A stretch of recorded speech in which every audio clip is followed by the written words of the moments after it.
Bismillahirrahmanirrahim. Assalamualaikum warahmatullahi wabarakatuh. Salam warahmatullahi wabarakatuh.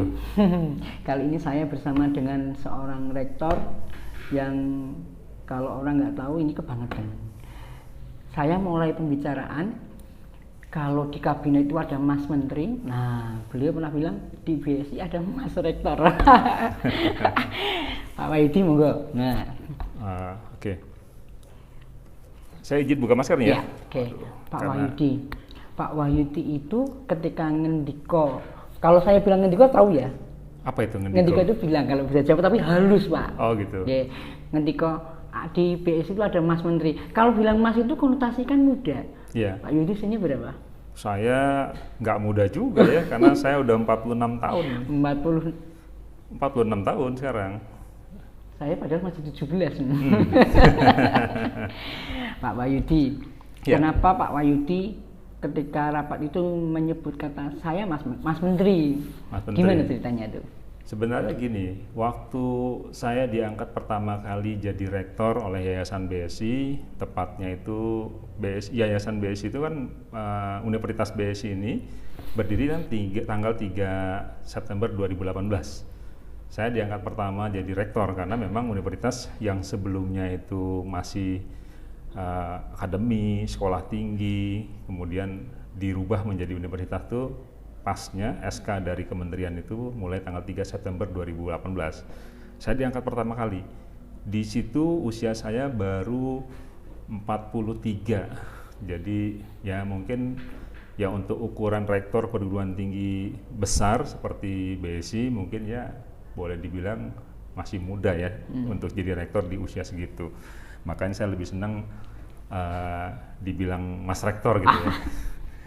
Tepatnya kalau saya karena memang saya orang Jakarta lebih Bang Rektor kali ya. Bang Rektor. Yang menarik adalah Pak Wahyudi ini sebentar lagi insya Allah guru besar, jadi kita nggak bisa manggil lagi Pak Rektor tapi Prof. Mudah-mudahan. Nah, amin ya. Memulai di BSI, ingat nggak dulu umur berapa? Saya gabung di BSI itu tahun 1998. Waktu itu masih akademi namanya Amik BSI ya, Amik BSI. Amik BSI itu Akademi Manajemen Informatika dan Komputer, Bina Sarjana Informatika ada di Jakarta. Saya gabung tepatnya bulan Oktober tahun 2008. 1998 itu usia saya masih 23 tahun. Ya, karena saya kelahiran tahun 75, di tahun itu saya usia 23 tahun. Nah, gabung jadi dosen pada saat itu. Kebetulan saya juga pada saat itu masih bekerja. Saya masih bekerja di PT Telkom pada saat itu. Saya kerja di karyawan di PT Telkom di Jakarta Barat. Nah, jadi gabung, nyambi, jadi dosen, jadi karyawan sekaligus jadi dosen. Lama-lama saya kok kerasan jadi dosen ya, gitu. Akhirnya saya memutuskan diri. Saya potong dulu sini. Ya. Kerasan jadi dosen itu kenapa? Karena lama-lama ketika saya mulai mendalami dunia pendidikan, hobi saya yang tadinya saya tuh kan sukanya di bidang elektronika, makanya saya memutuskan kuliah dulu S1 saya tuh nggak jauh-jauh dari elektronika, karena SMA saya dari STM tapi saya ambil program studi elektronika komunikasi. Jadi saya mengenal dunia komputer itu ya dari tahun 90 saya jadi siswa STM, saya sudah dikenalkan dengan komputer, saya sudah dikenalkan dengan programming, saya sudah dikenalkan dengan digital. Maka saya memutuskan ketika tahun 93 saya pilih kuliah, salah satunya saya memutuskan ambil kuliah komputer aja deh gitu ya. Nah, karena sebelumnya sebenarnya saya diterima di perguruan tinggi negeri. Cuma pada saat itu saya diterima di IKIP Jakarta. Di tahun itu ada kewajiban untuk bersedia menjadi guru dan ditempatkan di seluruh wilayah Indonesia. Akhirnya saya memutuskan, kalau jadi guru nanti ditempatkan di daerah. Pada saat itu profesi jadi guru kan masih dalam tanda kutip masih belum menarik lah seperti sekarang ya. Jadi saya milih ya sudahlah saya masuk di swasta saja, kembali ke hobi awal saya jadi di bidang elektro. Dan saya memutuskan untuk kuliah di bidang informatika dan komputer pada saat itu. Gitu, Mas Bambang. Oke. Nah, kemudian dari BSI waktu itu ngajar. Kemudian mulai dipercaya untuk menjabat. Menjabat. Saya masuk jadi dosen 98 bulan Oktober, kemudian saya menjabat pertama kali di BSI menjadi ketua jurusan Teknik Komputer. Kebetulan itu prodi baru yang dimiliki BSI, kemudian saya menjabat sebagai ketua program studi, tapi pada saat itu namanya bukan ketua program studi. Pada saat itu namanya masih ketua jurusan Teknik Komputer.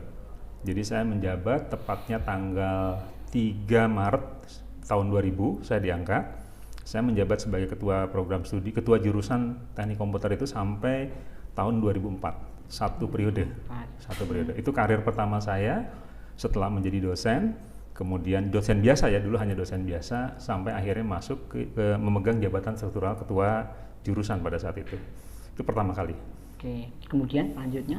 Nah, selanjutnya karena ada kebutuhan di Yayasan BSI, di tahun 2004 saya dibutuhkan untuk masuk ke tim IT BSI.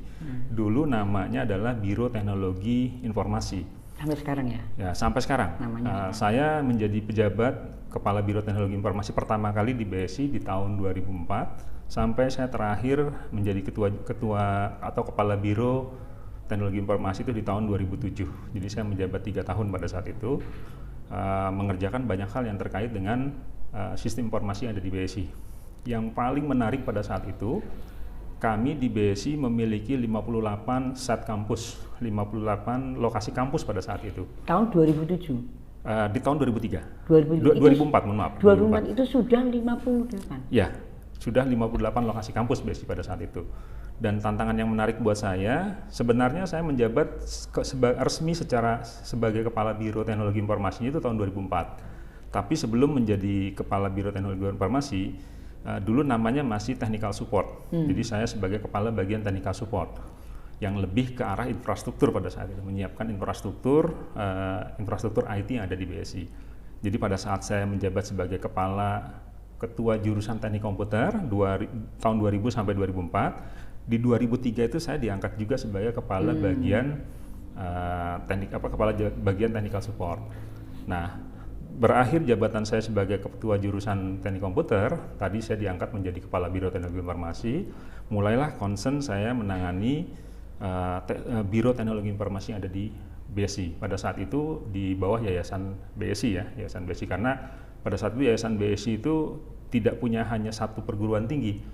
Jadi saya menyebut ya Yayasan Perguruan Tinggi BSI Group, karena pada saat itu ada Akademi Amik BSI, kemudian ada waktu itu kalau nggak salah sudah ada ABA BSI, kemudian ABA itu Akademi Bahasa Asing, kemudian sudah ada juga Akademi Sekretaris dan Manajemen di bawah BSI. Lalu di tahun 2003 juga Yayasan BSI Group itu punya yang namanya STIMIK Nusa Mandiri.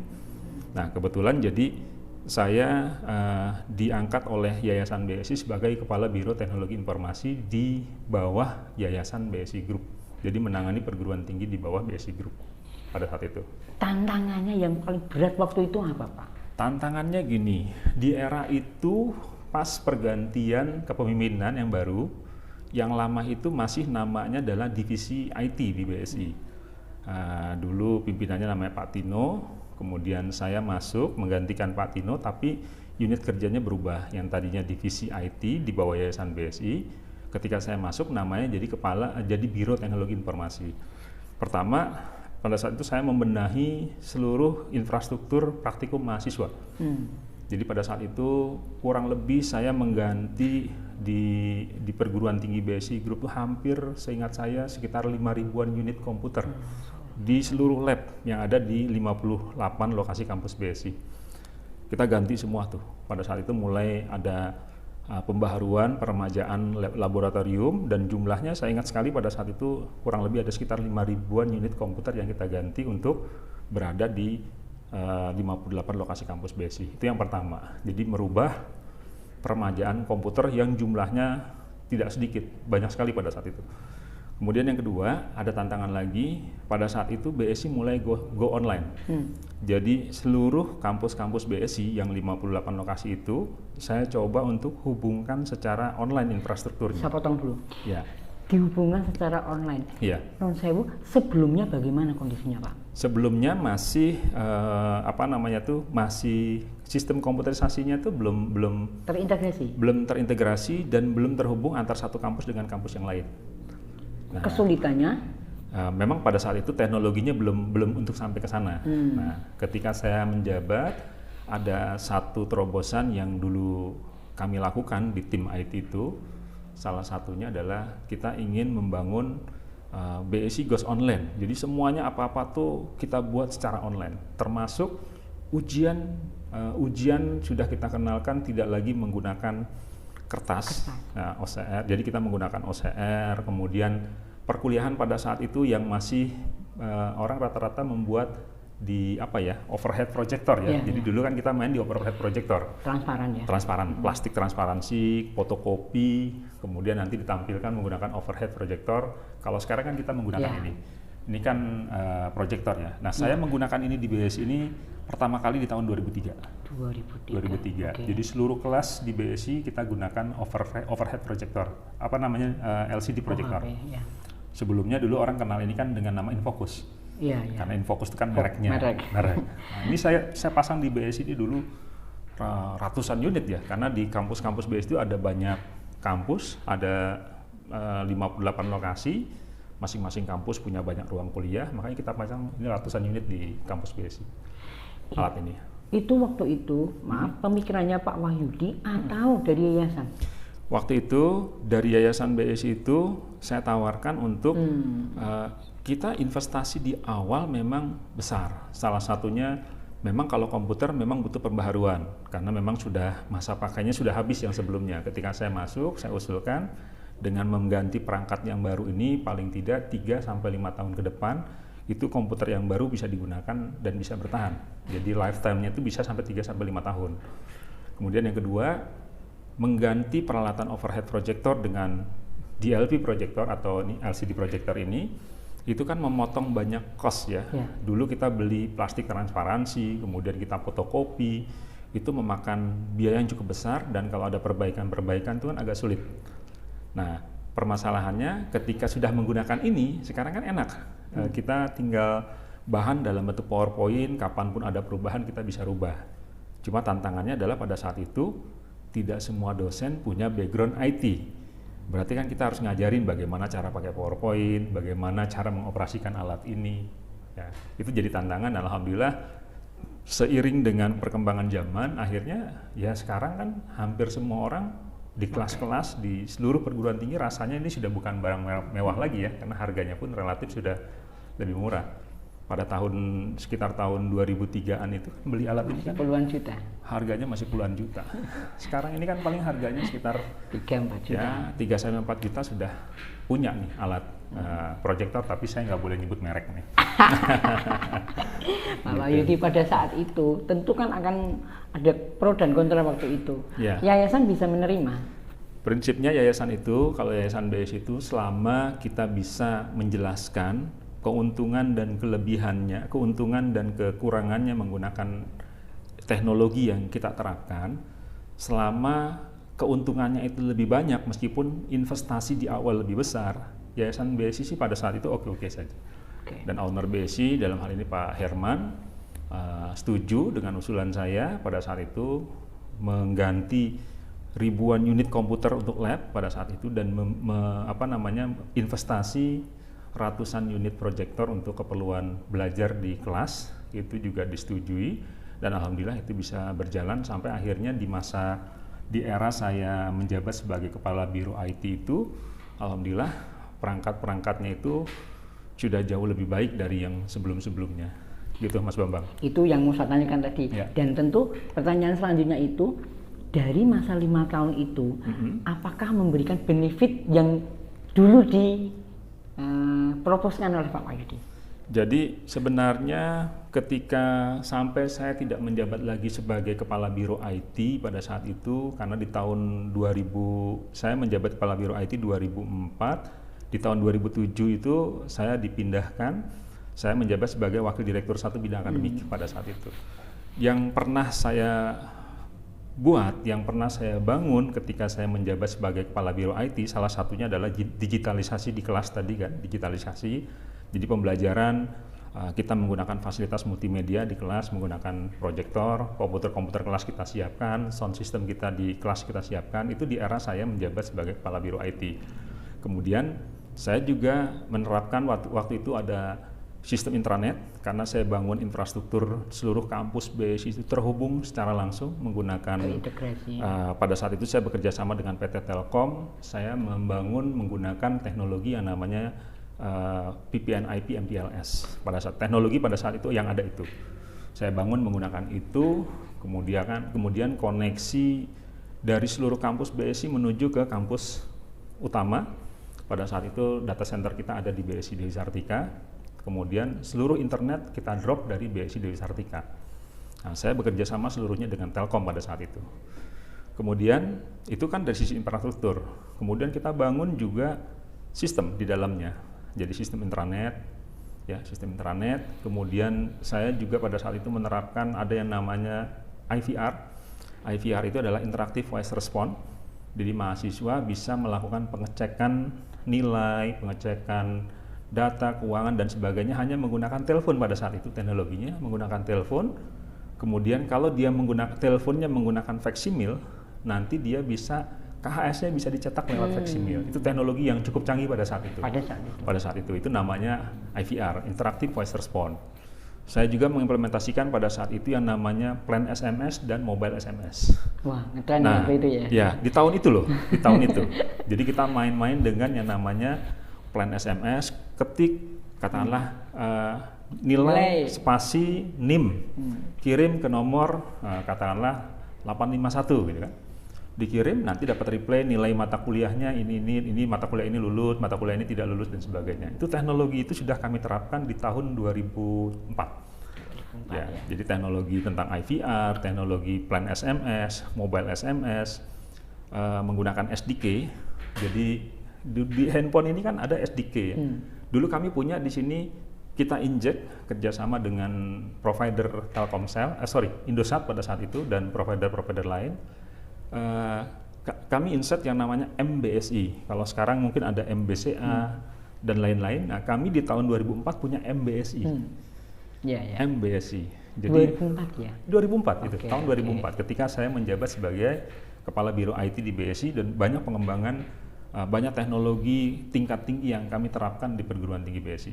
IVR, plan SMS, mobile SMS, kemudian tentunya website ya, pada saat itu sudah kita kembangkan dengan cukup bagus, karena seluruh bahan kuliah, jadwal kuliah, hasil perkuliahan, KHS di BSI dari tahun 2004 kami sudah tidak mencetak KHS mahasiswa. Kartu mahasiswa, kartu hasil studi mahasiswa itu dia cukup lihat dari website, login dengan NIM-nya dan password-nya, dia bisa lihat hasil ujiannya, histori pembayarannya, dia cetak nilai dan sebagainya. Pokoknya kita buat paperless, tidak nyetakin lagi KHS mahasiswa dan sebagainya. Jadi boleh dibilang BSI sudah menerapkan Go Green di tahun itu, karena sudah menghilangkan ujian menggunakan kertas, sudah kita pindahkan ujiannya berbasis soal-soal yang kita tampilkan lewat proyektor ada di ruang kelas. Jawabnya menggunakan OCR. Atau kalau soal-soalnya bentuknya praktikum atau soalnya misalkan dalam bentuk esai, ya dia memang masih menggunakan kertas pada saat itu ya. Kalau sekarang esai pun dia sudah menggunakan laptopnya untuk soal-soal esai itu ditulis menggunakan esai di laptopnya masing-masing tanpa menggunakan kertas lagi. Itu Mas Bambang. Sampai akhir menjabat Kepala Biro itu Pak. Ya. Tentu Pak Wahyudi kan internetnya ini atau intranetnya ini kan publik. Tentu Pak Wahyudi tahu akan banyak serangan karena ini banyak yang nyerang nih karena mungkin ya penasaran atau memang sengaja atau gimana cerita waktu itu? Kebetulan memang ketika kita mengimplementasikan teknologi intranet, kampus, kemudian macam-macam teknologi diterapkan di perguruan tinggi, bahkan kami mengklaim pada saat itu adalah perguruan tinggi Smart Campus, dan saya jadi duta Smart Campus di Telkom, karena hampir ketika Telkom komunikasi mempublikasikan tentang Telkom Smart Campus itu selalu di belakangnya ada muncul saya, dan saya menjadi narasumber Telkom Smart Campus di mana-mana pada saat itu, dengan studi kasusnya adalah apa yang sudah diterapkan BSI. Integrasi sistemnya menggunakan produk-produk Telkom, kemudian punya teknologi IVR, punya plan SMS, punya mobile SMS, kemudian punya website yang interaktif pada saat itu. Tentunya orang banyak penasaran dan ya seperti yang Mas Bambang tadi katakan, orang pingin tahu nih tingkat security-nya sampai di mana. Nah kebetulan, memang saya ini mendalami dunia security juga. Security. Jadi ketika saya menjadi tim IT di BSI itu, Kepala Biro IT, saya juga mendalami dunia networking dan security. Sampai akhirnya saya belajar di mana-mana dan terakhir saya ngikut sertifikasi. Saya punya sertifikasi di bidang Cisco, ya, kemudian saya juga punya sertifikasi yang namanya Certified Ethical Hacker (CEH) dari ISI Council.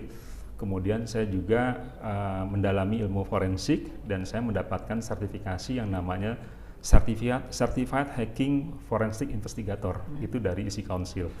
Nah, tujuannya apa belajar itu, memperdalam ilmu itu? Karena saya punya sistem yang harus dijaga nih. Paling tidak saya sebagai seorang kepala biro IT yang membawahi tim IT, di situ ada programmer saya, ada orang yang menangani engineer networknya, ada yang menangani server. Paling tidak saya juga bisa ikut menjaga, sekaligus saya bisa mengajarkan ke mereka, ke tim saya, security dari sistem yang harus kita perhatikan tuh ini. Nah itu saya berkecimpung di bidang itu cukup lama memang ya. Sampai akhirnya sekarang jadi rektor yang dulunya memang saya praktisi di bidang IT. Nah, sekarang ya sedikit-sedikit technical skill-nya memang saya kurangi karena kan sekarang saya lebih banyak di manajerialnya kan. Ya. Gitu Mas Bambang. Mulai ambil S2 Pak. S2, oke. S2 ya. Saya potong dulu, jadi nanti kesini S2-nya itu bukan hanya satu, tapi saya pengen tahu ceritanya ketika ngambil S2-nya. S2 ya, oke. Saya S1 saya itu kan komputer ya. Saya lulusan S1 dari Universitas Budi Luhur, dulu namanya masih Sistemik Budi Luhur di Jakarta. Oh. Ya, jadi saya belajar jadi S1 sama saya Pak itu. Eko Polosoro. Polosoro ya. Ya, Eko Polosoro itu dulu, Pak Eko Polosoro itu almarhum itu dulu pembimbing skripsi saya. Pembimbing skripsi saya. Beliau sudah almarhum ketika ngambil studi S3 di UGM ya, di S3 Ilmu Komputer UGM itu beliau adalah pembimbing S1 saya. Pembimbing. Nah, tahun 93 lulus SMA, saya masuk kuliah di Budi Luhur akhirnya. Saya ambil jurusan pada saat itu namanya Teknik Komputer pada saat itu. Nah, kalau sekarang kan namanya Sistem Komputer ya. Nah, Teknik Komputer di Sistemik Budi Luhur. Lulus tahun 97, 98 jadi dosen, tapi sebelum lulus tahun 96 saya sudah bekerja di Telkom menggunakan ijazah SMA saya. Jadi bekerja di Telkom itu saya sampai tahun 98. Kemudian gabung di BSI dari 98, ya sudah akhirnya memutuskan full jadi dosen. Dilalahnya jadi dosen, sambil jadi dosen toh disuruh masuk jadi tim IT, ketemu dengan hobinya lagi kan, ngoprek dan sebagainya. Nah, tapi karena di tahun 2000 sampai 2004 saya menjabat sebagai ketua program studi atau ketua jurusan teknik komputer. Saya sudah mulai di situ mengelola ada sumber daya manusia, dosen kan. Kemudian di kepala biro IT saya punya banyak staff. Ada programmer, kemudian ada technical support pada saat itu. Yang jumlahnya juga cukup banyak, jumlahnya tidak 1-2, itu bahkan bisa lebih pada saat itu. Mungkin lebih sekitar 20 sampai 30 orang satu biro itu. Kalau sekarang biro itu di BSI ada sekitar 50 orang personilnya. Biro IT BSI itu tetap kepalanya adalah kepala biro IT, tapi personilnya kurang lebih ada kalau saat ini sekitar 50 orang. Unit-unit kerjanya ada yang nanganin server, ada yang khusus server ya, server administrator, sysadmin, ada yang nanganin network infrastructure, kemudian ada yang nanganin programmernya pun dibagi-bagi lagi, ada yang desktop, ada yang web, ada yang mobile, kemudian ada technical support, ada 4 unit kerja di bawah biro IT. Jumlahnya kurang lebih ada sekitar 50-an orang kalau sekarang. Kalau dulu zaman saya tuh kurang lebih sekitar 30-an orang. Nah, dari situ punya staf yang cukup banyak. Saya merasa saya ini orang IT. Kelemahan orang IT salah satunya itu adalah manajemennya kurang.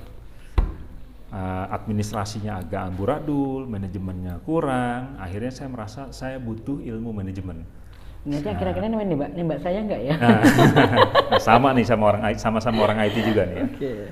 Jadi saya itu orang IT yang tadi merasa kurang ilmu manajemen. Akhirnya saya memilih untuk saya harus belajar nih tentang ilmu manajemen. Tapi kalau belajar sendiri rasanya kurang gigit gitu, kurang pas. Akhirnya saya memutuskan tahun 2001 saya kuliah.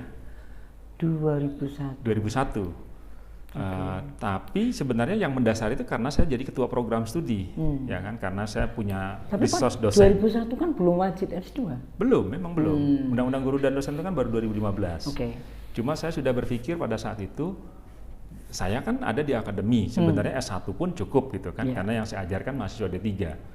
Cuma saya berpikir kok iya ya, masa saya jadi dosen, katakanlah di D3 atau S1, saya pendidikannya S1 kurang pas. Waktu itu sudah pikiran seperti itu? Udah mikir itu saya. Kemudian yang kedua, saya milih karena saya membawahi dosen tadi, sumber daya manusia ketika saya menjabat jadi ketua jurusan teknik komputer kan saya punya banyak staf juga di bawahnya, ada dosen-dosen juga. Saya merasa ilmu manajemen penting buat saya, akhirnya saya memutuskan 2001 saya kuliah, tapi tidak kuliah di bidang IT. Saya kuliah di bidang manajemen. Itu dasarnya. Dasarnya itu. Dan akhirnya sebenarnya ketika saya belajar manajemen ada konsentrasi sistem informasi. Ya, jadi manajemen itu memang pendidikannya S2 manajemen, tapi S2-nya itu adalah konsentrasinya manajemen sistem informasi. Karena pada saat itu saya melihat kayaknya belum ada juga deh S2 bidang komputer atau S2 yang ke arah sistem informasi. Tapi di perguruan tinggi saya kebetulan saya kuliah dulu namanya masih Setia Budi Luhur. Setia Budi Luhur. Tapi ketika saya lulus tahun 2003 sudah menjadi Universitas Budi Luhur. Gitu. Nah, itulah S2 saya yang pertama. Manajemen. S2 manajemen. Kalau kemudian ditanya, kenapa terus kemudian mengambil S2? Nah, itu ada ceritanya lagi. Kenapa kok S2-nya jadi beberapa kali gitu kan? Nah, jadi karena memang tadi dasarnya itu manajemen. Akhirnya kemudian tahun 2006 saya ambil kuliah lagi bidang komputer. S2 komputer, S2 yang kedua. Nah, karena sudah jadi praktisi, sudah jadi dosen, lama-lama butuh juga pendidikan itu yang sesuai dengan bidang ilmunya. Akhirnya 2006 saya memutuskan saya untuk studi S2 yang sesuai dengan bidang S1 saya. Linear. Nah, tapi waktu itu tetap belum muncul linearitas kan? Linearitas belum. Nah, cuma berpikir tadi kayaknya lebih enak nih kalau kuliah S1-nya komputer, S2-nya komputer juga, biar lebih pas gitu. Saya hanya mikir nggak linear, kan biar lebih pas aja bidang ilmunya. S1-nya Eskom waktu itu? Eskom.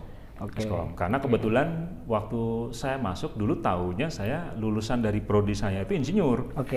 Tahunya, wah seru juga nih ya. Saya kuliah lulus jadi insinyur gitu kan. Bahkan dulu sempat lulus S1 tuh saya taruh gelar saya insinyur di KTP saya tuh. Wah, karena memang mahasiswa prodi saya itu teknik komputer tahunya lulus insinyur. Ternyata terakhir tahun 94 itulah gelar insinyur terakhir dipakai karena lulusnya 94. Jadi sebelum 94 masih menggunakan gelar insinyur. Yang lulus tahun 94 ke atas itu mulai menggunakan gelar Eskom. Akhirnya saya agak-agak kecewa juga sebenarnya nih. Wah, lulusnya jadi Eskom. Ya udahlah nggak apa-apa Eskom. Gelarnya nggak di depan tapi di belakang. Jadi belakang jadi Eskom kan. Ya udah nggak apa-apa lah gitu. Nah, kuliah MM gelarnya di belakang lagi. Kalau kuliah diambil S2 komputer tahun 2006, selesai tahun 2008. S2 komputer. Itu gelarnya di belakang juga kan MKom. Nah, akhirnya saya dapatlah gelar S2 yang kedua itu di tahun 2006. Dan itu saya kuliahnya dari Universitas Budi Luhur juga. Ya, jadi saya kuliah S1 komputer, S2 manajemen, S2 komputer itu di perguruan tinggi yang sama, hanya berbeda nama. S1-nya masih menggunakan STIMIK Budi Luhur, S2 manajemen masih menggunakan STIE Budi Luhur, tapi lulusnya jadi universitas. Kemudian ketika saya ambil S2 yang kedua, komputer, saya sudah kuliahnya di Universitas Budi Luhur, lulusnya di Universitas Budi Luhur juga. Nah, itu ceritanya begitu. Mulai menjabat di STIMIK Nusa Mandiri, Pak. STIMIK Nusa Mandiri. Boleh saya minum dulu ya? Boleh, silahkan, Pak. Awas juga nih, tanya dulu. Saya udah minum tadi. Kayaknya tadi ada kopi kayaknya. Ada ini? Oh. Baik. Di Nusa Mandiri itu ceritanya gini. Nusa Mandiri itu saya berdiri kan tahun 2003. Dulu 2003 itu ketua pertama kali STIMIK Nusa Mandiri itu teman saya, Bu Dwi Jaryana. Bu Dwi Jaryana. Bu Dwi justru yang pertama? Ya, Bu Dwi itu ketua STIMIK Nusa Mandiri yang pertama. Saya adalah ketua STIMIK Nusa Mandiri yang kedua. Oke. Nah, jadi pada saat itu saya lupa, sekitar tahun 2006 saya ingat saya. Tahun sekitar 2006 itu saya menjabat sebagai ketua Nusa Mandiri. Nah, tapi saya ada di beberapa tempat. STIMIK Nusa Mandiri ada yang awalnya saya di Sukabumi. Awal Sukabumi. STIMIK Nusa Mandiri tapi yang di Sukabumi. Iya. Kemudian tahun berapa saya agak lupa, itu mulailah saya dipindahkan ke STIMIK Nusa Mandiri yang di Jakarta. Karena maksudnya pindah fisik atau pindah administratif?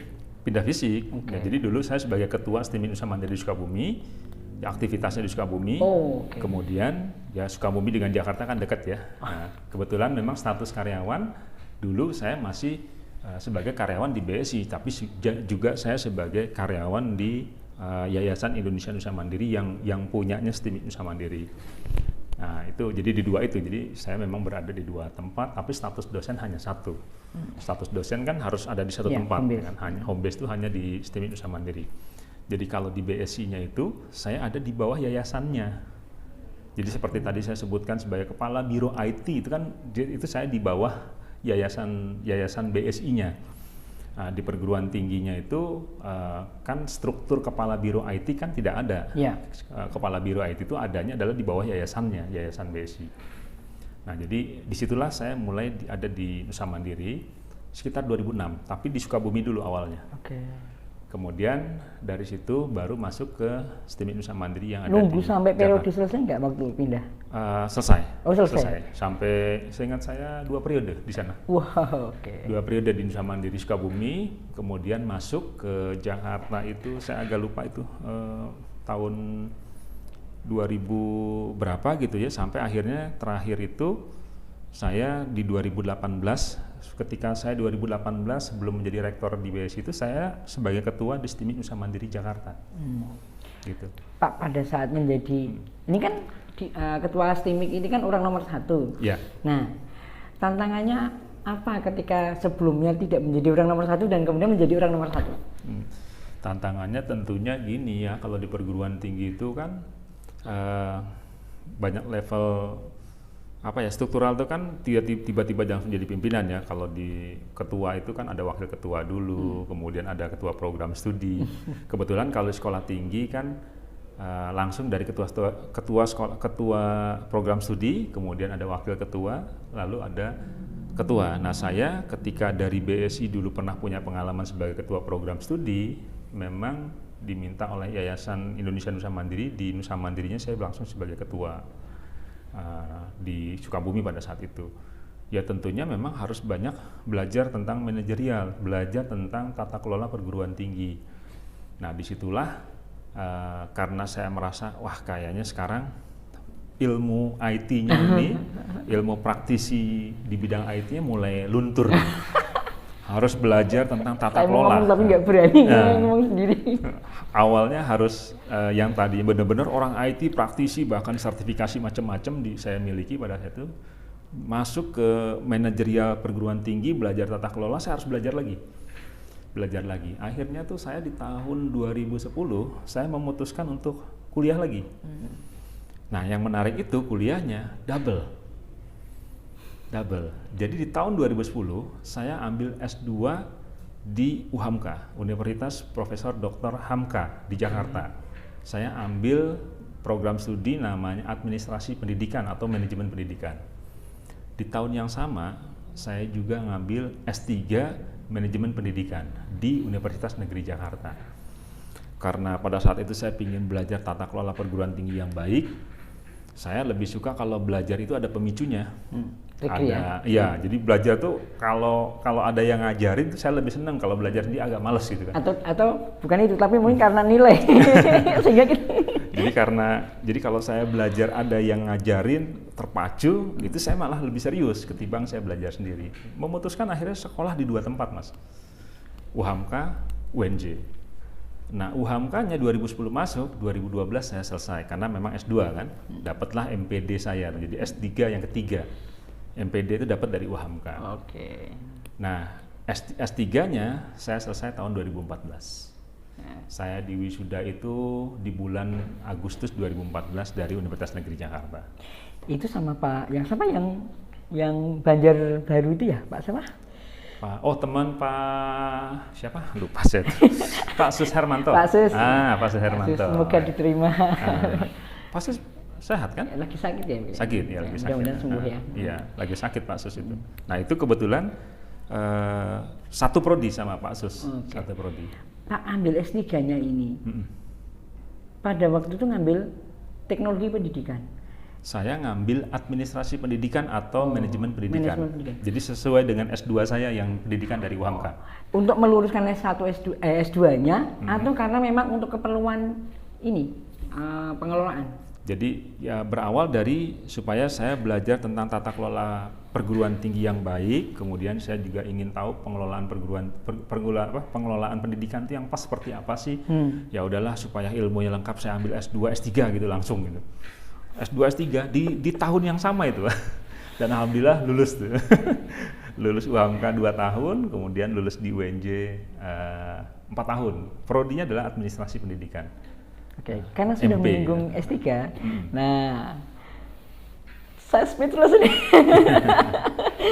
Akhirnya ini Pak Rektor ini juga mengambil S3 yang lain.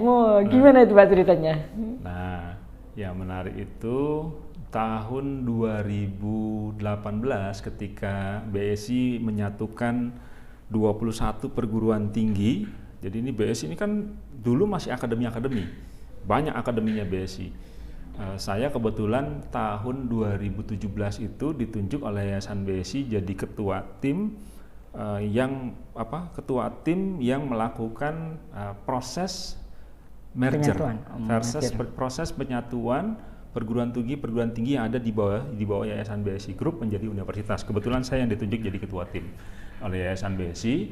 Kemudian saya pada saat itu kami menggabungkan atau menyatukan, pada saat itu namanya adalah menyatukan 21 perguruan tinggi yang ada di bawah Yayasan BSI Group. Dari 21 itu ada 18 akademi, ada 2 sekolah tinggi, ada 1 universitas. Itu kami satukan jadi satu menjadi Universitas Bina Sara Informatika yang sekarang dikenal dengan nama Universitas BSI atau UBSI. Nah itu seperti itu. Nah dari situ kemudian setelah jadi tahun 2018 tanggal 3 September 2018 akhirnya pada saat itu Yayasan BSI Pak Herman pada saat itu bicara ke saya, Pak Wahidi kira-kira siapa yang jadi rektornya Universitas BSI? Saya masih menjabat sebagai Ketua STIMIK Nusa Mandiri Jakarta. Nah pertanyaan itu muncul ke saya, kemudian saya sebutkan salah satu teman saya, ya sudah, si X sajalah yang menjadi rektor pada saat itu di BSI. Saya biarkan saja di STIMIK Nusa Mandiri karena memang saya Nusa Mandiri. Kemudian owner saya, Pak Herman, ownernya BSI, pemilik Yayasan BSI, kemudian bilang, janganlah, kalau gitu Pak Wahidi aja yang di Nusa Mandiri. Waduh, saya bilang ini saya yang punya ide menyatukan perguruan tinggi BSI, saya yang punya gawe, saya juga yang harus menyelesaikan jadi tanggung jawab untuk menjadi rektor pertama di BSI. Jadi sayalah yang ditunjuk menjadi rektor pertama di BSI dan saya harus melepas ketua STIMIK Nusa Mandiri. Nah pada saat itu akhirnya Bu Dwija yang tadinya sudah tidak menjadi ketua karena saya bergeser jadi rektor di Universitas BSI, ketuanya jadi Bu Dwija lagi, karena pada saat itu Bu Dwija ada di program Pasca. Waktu itu Bu Dwija menjabat sebagai ketua program studi ilmu komputer S2 di STIMIK Nusa Mandiri. Akhirnya diangkatlah Bu Dija sebagai ketua STIMIK Nusa Mandiri setelah saya. Dan saya diangkat oleh Yayasan BSI menjadi rektor Universitas BSI. Rasanya rektor, perguruan tingginya IT. Kemudian saya berpikir lagi, aduh, pendidikan saya nih S3-nya bukan IT, tapi S3 saya adalah S3 Manajemen Pendidikan. Saya mulai berpikir, ini kan BSI ini kan IT kan, perguruan tinggi IT kan, namanya aja Bina Sarana Informatika. Akhirnya dilalahnya itu saya dapat salah satu brosur, waktu itu saya lagi bolak-balik ke Medan pada saat itu, dapat brosur pembukaan program studi S3 Ilmu Komputer di Universitas Sumatera Utara. Nerima brosur itu saya tertarik, rupanya di USU ada S3 komputer ya?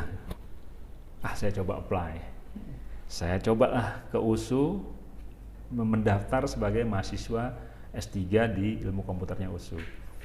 Ikut tuh proses ujian dulu ujian tertulis ya, karena standar Bappenas di sana di penerimaan mahasiswa baru. Saya akhirnya ikut ujian tertulis, wawancara, presentasi proposal. Diterimalah saya menjadi mahasiswa S3 Ilmu Komputer USU. Dulu pertanyaan dari tim yang mewawancara, ada 3 orang pada saat itu. Saya ingat banget waktu itu ada Profesor Muhammad Jarlis, kemudian ada Profesor Ovim Sutompul, kemudian ada Pak Dr. Sahril Effendi. Pertanyaan saya gini, ditanya ke saya, Pak Wahyudi ini kan sudah S3 komputer, rektor pula katanya gitu kan, terus ngapain sekarang S3 lagi Pak? Ya, sama pertanyaan. Ngapain S3 lagi? Dan pada saat itu saya diledekin, kebetulan ada teman saya, sahabat saya, Profesor Eko Indrajit. Nah, dia bilang gini, Prof Jarlis pada saat itu bilang, apa Pak Wahyudi pingin seperti Prof Eko Indrajit? Nah, saya bilang, salah satunya saya pingin seperti itu. Jadi saya pingin sekolah, kemudian ya suatu tahun insya Allah nanti kalau diizinkan saya ingin jadi profesor, kemudian tentunya saya ingin jadi profesor di bidang IT, karena memang keilmuan saya di bidang itu. Akhirnya saya kuliah di Universitas Sumatera Utara tahun 2018 itu. Alhamdulillah kemarin saya selesai itu di tanggal 16 September 2021 saya diwisuda dari S3 Ilmu Komputernya USU. Alhamdulillah saya bisa menyelesaikan S3 saya kurang dari 3 tahun, tepatnya 2 tahun 11 bulan. 2 tahun 11 bulan. Ya, 2 tahun 11 bulan. Alhamdulillah saya lulus, dapat predikat cum laude. Dan alhamdulillah juga saya lulus di wisuda USU periode 4 2021, saya adalah wisudawan terbaik di USU. Gitu Mas Bambang. Yang satunya, dokternya satunya. Dokter satunya?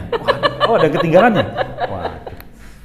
Saya itu sebenarnya di tahun 2018 itu mendaftar di 2 perguruan tinggi.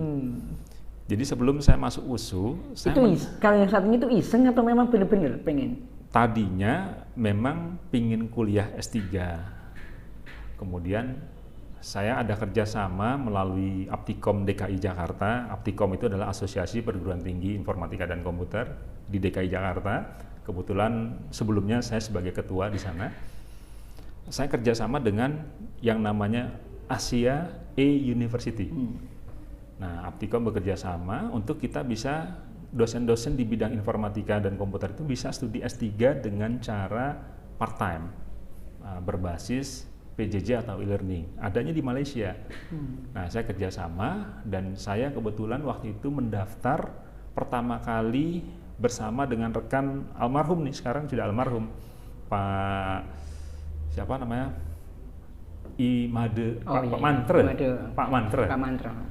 Itu bareng-bareng sama dengan saya mendaftar di Asia University. Jadi saya dan Pak Mantra masuk daftar karena saya ketua, Pak Mantra itu adalah sekretaris saya di Aptikom, saya mendaftar di situ. Nah, kemudian setelah mendaftar saya lihat model pembelajarannya seperti apa. Belum lama berjalan, nah saya ketemulah dengan S3 USU yang saya lihat kayaknya enakan tatap muka kuliahnya gitu kan. Kalau itu kan full part time dan bolak-balik kan, Jakarta Malaysia. Nah, karena saya di USU itu ngelihat wah ini kuliahnya cuma Kamis, Jumat, Sabtu.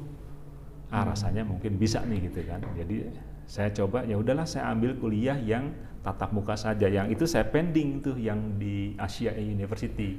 Saya masuk di USU dan saya tekuni USU dan saya selesaikan USU. Dulu waktu saya ambil S3 di USU itu saya kuliahnya hanya Kamis Jumat. Jadi biasanya saya ada di Medan itu, saya selalu setiap minggu selama studi itu Kamis, Jumat, Sabtu saya ada di Medan. Di kampus saya selalu Senin sampai Rabu gitu.